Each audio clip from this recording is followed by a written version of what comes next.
Hello, my name is Cecil Barnett-Neefs, and in this module I'll be giving an introduction to building an agent-based model in food safety environments and discussing the types of data used. This lecture is the second in a series of presentations on ABMs in food safety. Building an agent-based model can be broken down into several component steps. Agents, to represent surfaces. Links between agents. Patches for the floor. The schedule of events, and other global characteristics in the facility. In our lab, these pieces are combined using the NetLogo programming language, specifically using environmental monitoring with an agent-based model of Listeria, or Enable for short.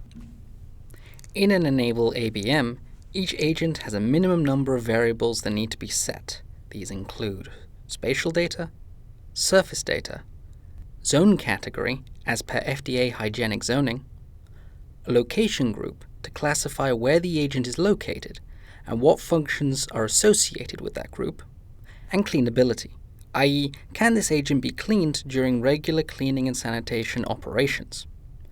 Other characteristics, such as contamination measurements, can be managed by the model and do not need to be set by a user.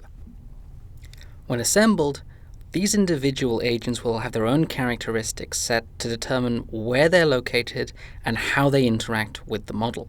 But none of these agents are capable yet of transmitting contamination to others. They effectively exist in isolation. In this example, the conveyor is composed of 3 agents, each with its own zone type.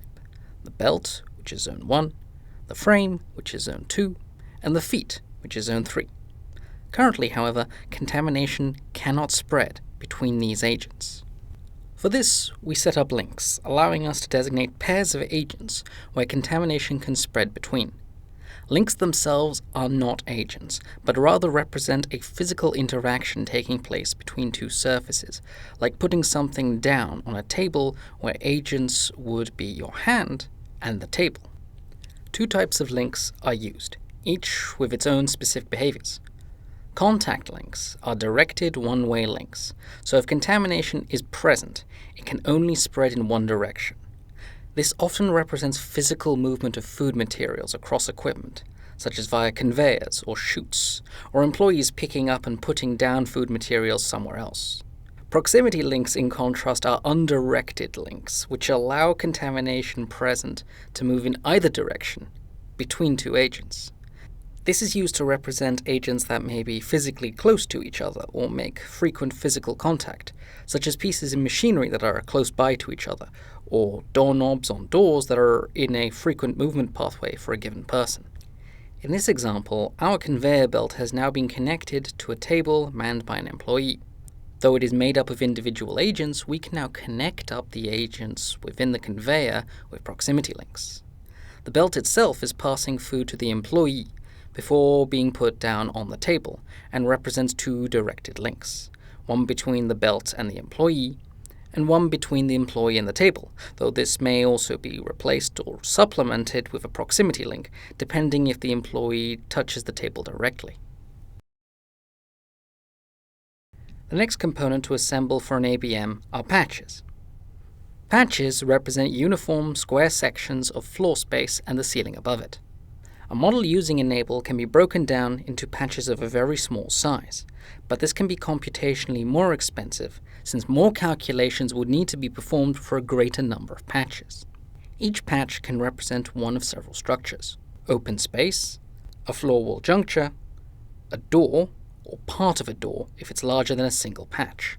Each patch will also have a value to represent regular traffic patterns moving across it, and regular water levels. These are important because they could spread contamination to neighboring patches if contamination is present. The presence of water may also support the replication of microorganisms. Like agents, each patch has its own values to track contamination, but again, these are managed by the model software. Unlike agents, a patch will only be able to spread present contamination to its neighbors, and therefore does not use links. The next part of an ABM is the event schedule, consisting of a 7x24 grid of events, each one to represent each hour of a 7-day week. Monthly events would require a 30x24 grid and some code modifications, but is still nevertheless viable. Each event can only be of one type. Some options include empty, where nothing is occurring, pre-op, where inspections are occurring before operations begin, production for regular operations, and cleaning, where cleaning and sanitation activities occur.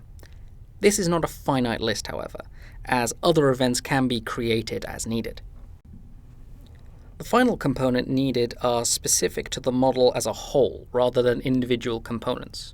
These include the dimensions of the facility, the amount of food introduced during work, the amount of contamination introduced via different routes, such as on incoming contaminated food material, contamination-related data, such as the pathogen's growth rate, and lastly, cleaning and sanitation-related data, such as the sanitization frequency of agents and patches and how large the reduction is.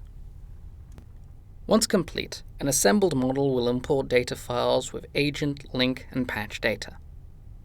Other data, such as a modeled facility's dimensions, height, width, and length, or pathogen growth rates, are set directly within the Enable model through NetLogo coding. When using these models, remember that NetLogo, and by extension Enable, starts counting from 0, so your first agent starts at 0 and your second agent at 1, and so on. Finally, when a baseline model is set up and running, it can be modified to investigate several different scenarios, such as modifying the agents themselves in ways such as cleanability, modifying the links between agents, such as removing some undirected links which could model things such as installing physical barriers or changing traffic patterns, modifying model characteristics, such as reducing the amount of contamination introduced via a certain route. So, as an example, we can take a small mock production line and convert it into a simplified version of a NetLogo model overlaid on the map of the facility, showing agents connected to each other and the traffic levels in the nearby patches. So, in conclusion, we've seen that each part of an ABM has its own specific requirements when being created, and this is a stepwise process. Agents, then links, patches, and so on. Once built, an existing model can then be modified in a number of different ways to simulate different intervention methods, sampling methods, or even be used in non-food safety-oriented purposes, such as productivity optimization. Thanks for watching. If you have any further questions, don't hesitate to contact us at the shown email address. Work was supported by the following awards.